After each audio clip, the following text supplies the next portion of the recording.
નમસ્કાર, સ્વર્ણિમ ન્યૂઝમાં આપનું સ્વાગત છે. હું છું એઆઈ એન્કર તાનિયા.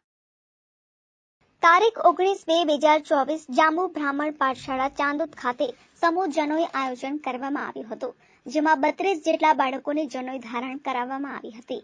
જનોઈ પહેરાયા બાદ એના નિયમોના સંસ્કારો પણ આપવામાં આવ્યા હતા, જેમાં સમસ્ત બ્રાહ્મણ પરિવારોએ આ પર્વનો લાભ લીધો હતો અને બાળકોને આશીર્વાદ આપ્યા. વડીલો, સંસ્થાઓના આગેવાનો તેમજ શાસ્ત્રીજી, ચંદ્રકાંતજી, બાલુ ગુરુજી, અનિલ ગુરુજી બ્રાહ્મણ પરિવારના દીકરાઓને આશીર્વાદ આપ્યા.